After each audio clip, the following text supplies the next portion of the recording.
So hi everyone, I'm Sam Hudis. I am the treasurer of GISMO, and I'm also the GIS manager for competitive advantage research.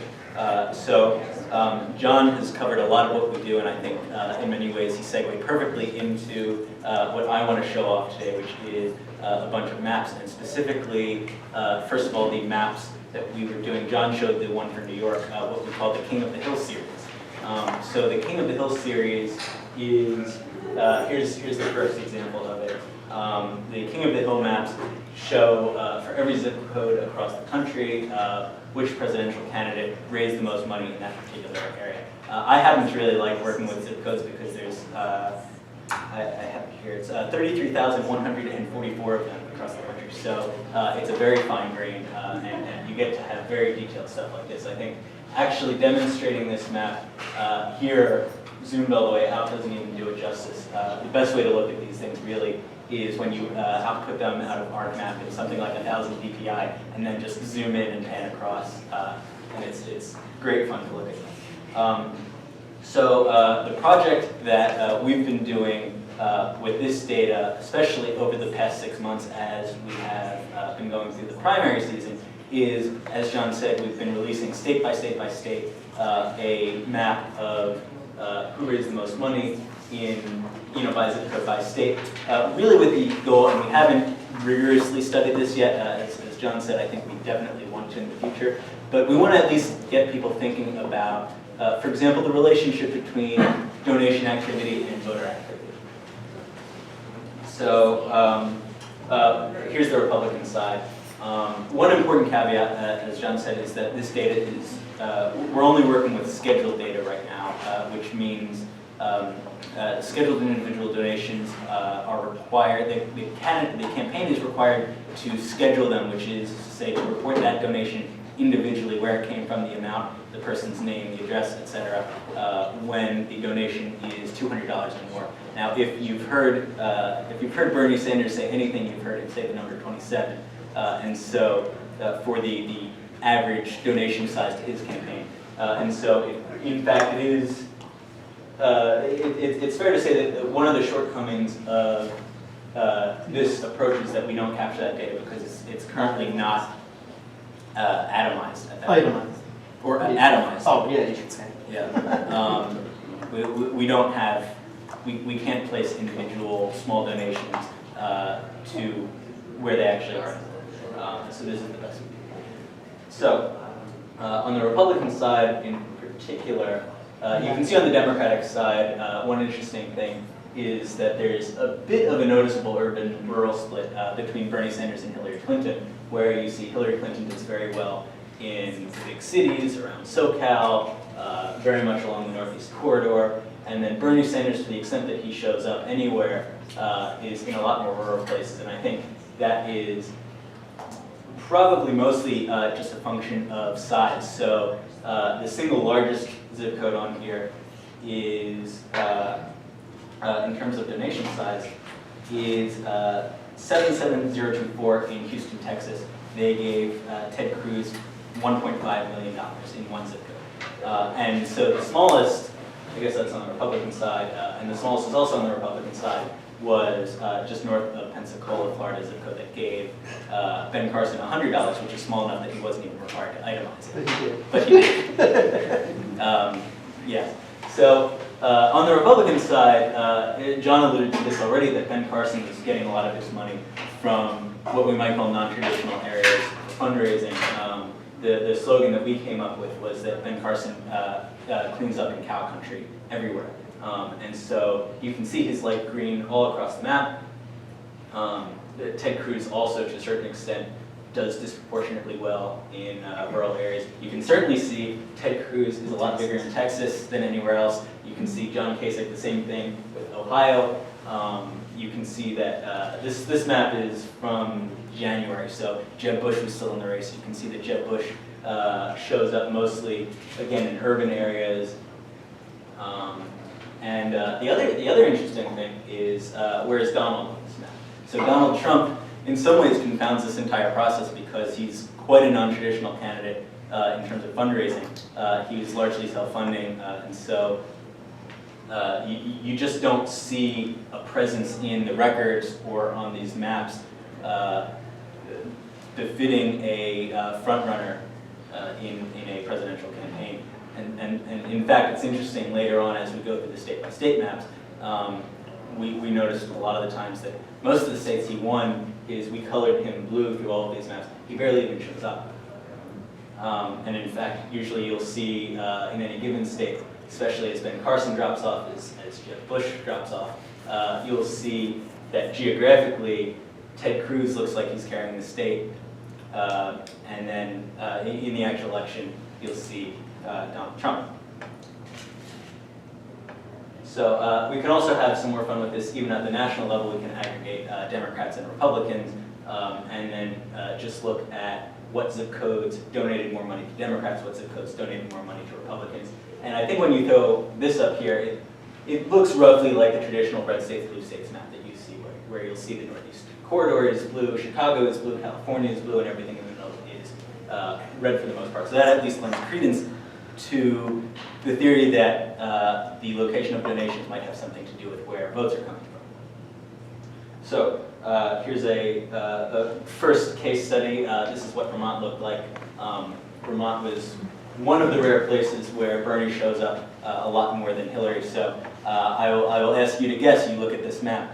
Who do you think won Vermont? So this one was easy, right? So Bernie Sanders wins it by a lot, and even so, interestingly here, Hillary Clinton is somewhat overrepresented in the money map compared to the votes map, where in the election, Hillary Clinton didn't win in a single town in Vermont, but she certainly outraised Bernie Sanders in a couple of towns, including even Burlington. Here's another cool example for us. So this was the Republican primary in Puerto Rico. We put this map together. We saw, okay, well, Ted Cruz has this little tiny piece right here, but for the most part, Marco Rubio is the only person on this map with presence. So who do you think won Puerto Rico? Yeah, so in this case, it was reasonably predicted. So we got that. Now here's, I think, where it starts to get interesting. So here's Mississippi, where Hillary Clinton dominated. So in the state of Mississippi, there are 424 zip codes in the state, 105 with donation activity. Of those, 33 had donation activity for Democrats. And of the 33 that had donation activity for Democrats, Hillary Clinton outraised Bernie Sanders in 31. Only 2 gave more money to Bernie than Hillary. One is a small one to Jackson, and it's here down by Gulfport, Biloxi. You have the total figures, 147,000 in Mississippi to Hillary versus 2,800 to Bernie. Pretty lopsided. And so take a guess who won Mississippi. In fact, Hillary Clinton won Mississippi and won it in the parlance of a certain Republican candidate, won it very bigly. Total clean sweep of every county, 82 to 16, huge. Here's another one. So Rhode Island, Hillary Clinton made a clean sweep of the zip codes in Rhode Island. There are 77 zip codes, 50 with activity, 48 had activity for Democrats. Hillary won 48 out of 48 zip codes in the fundraising race, and also outraised Bernie Sanders by a very lopsided amount, 444,000 to 12,000. So who do you think won Rhode Island? Well, Bernie Sanders won Rhode Island. So it's interesting, I think, testing this theory, and at least anecdotally, and to be sure the plural of anecdote is not data, but that being said, the anecdotes are at least fun to follow along, and we had a lot of fun, I think, following along with this data and making ballpark predictions based on it. I know, as John mentioned, yeah, well, he's I don't know what his deal is, but he's like on the ballot in every state. So as John mentioned, he was the treasurer of the New York State Young Democrats. John and I got to know each other through the Young Democrats, and it's certainly true what he said, that in the political world there is really, I think, a disconnect between the power of these maps and the use that they can provide for people and their own awareness of it. So the coolest bit of feedback that I got on this project was other people in the Young Democrats saying to us, oh, we can't wait for our state because we're looking forward to seeing your map. Which is always fun, I think. We publish them the day of each primary in that state just to be like, hey, here's what last year's fundraising looked like. Exactly. Oh yeah, so I should clarify all this data in the beginning was current up to December 31st, 2015, and then we had an update mid-cycle, and now the current ones are current as of, January 31st. So I think it's always rewarding, and certainly everyone here would appreciate when we can shove maps in front of other people and they finally say, oh, I get it, this is worth something, this is useful to me. So I will leave you with this after two examples of Hillary Clinton dominating a state and them going different ways. So we're now at the end of the primary season. The last state or state equivalent unit to vote is going to be DC on Tuesday. I leave it to you how to interpret this map. We'll see. Now, quickly I want to end with more local analysis and analysis of votes rather than elections. So a year ago, I presented at GISMO and I presented this map, which was my own assembly district analysis in New York City of the primary between Zephyr Teachout and Andrew Cuomo. And what I got out of this is that there was a big racial disparity really between where Andrew Cuomo did well and where Zephyr Teachout did well. You know, I mean, this is Southeast Queens is a black area. You know, Eastern Brooklyn here is a black area. Cuomo did above median performance in the South Bronx, but not in Riverdale. And then Manhattan and sort of brownstone Brooklyn was where Zephyr Teachout did very well.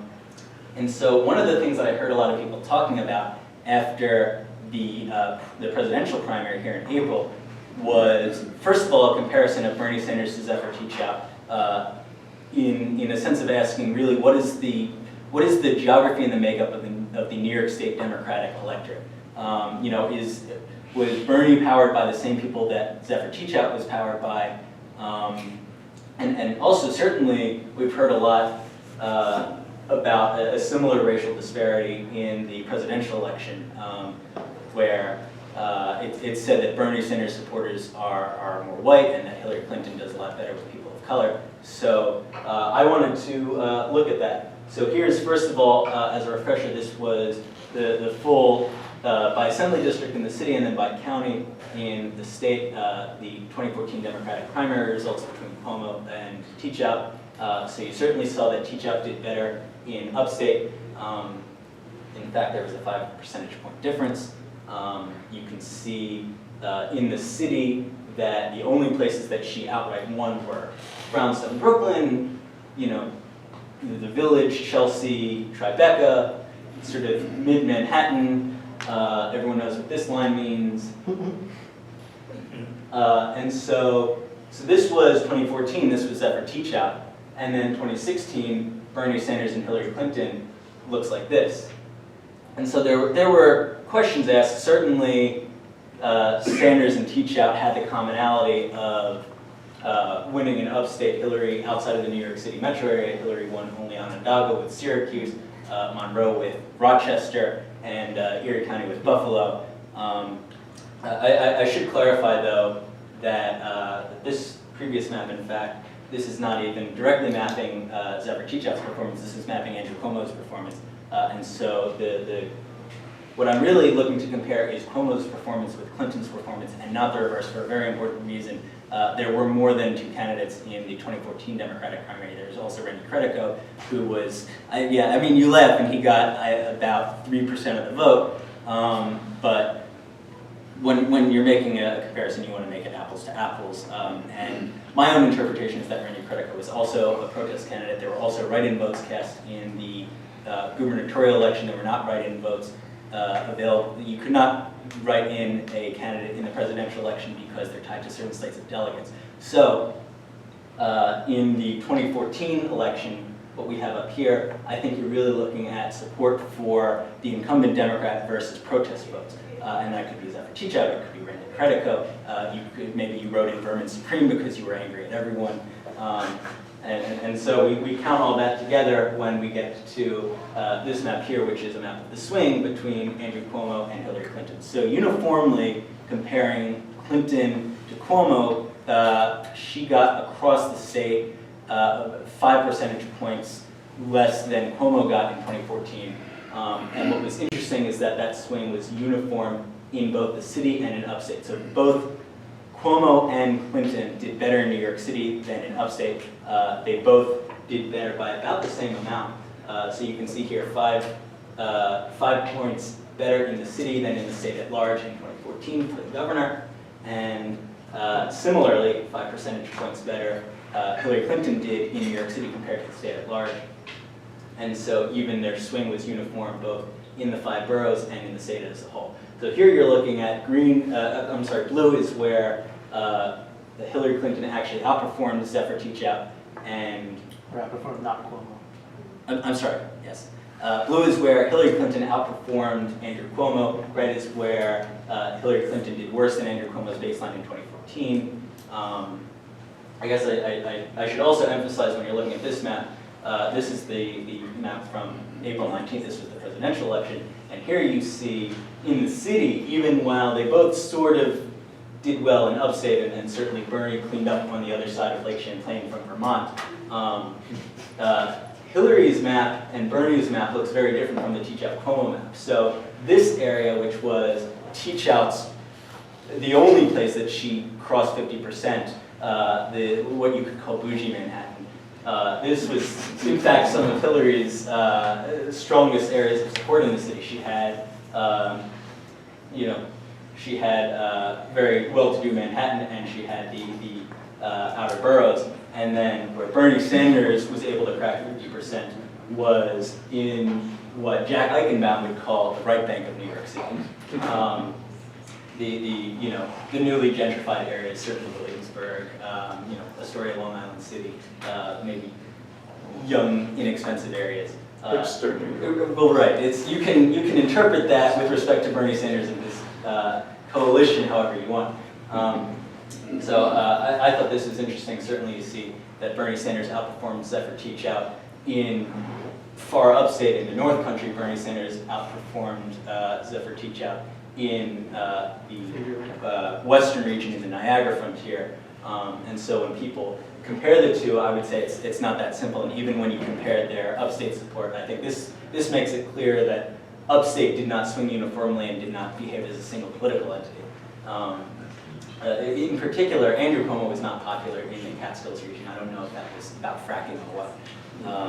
But Hillary Clinton was able to rebound there compared to Cuomo. And likewise, Cuomo is popular in Buffalo because I think in large part of the Buffalo Billion, which you have a bit to say about. And Cuomo has made it, I think it actually has a lot to do with Carl Palladino. He didn't like that he was creamed in Western New York by Carl Palladino in 2011, and so he's put a lot of, Cuomo that is, has put a lot of energy, state energy, into Western New York. So this wraps it up for me. I'll take any questions. You have my email address if you'd like to get in touch with us.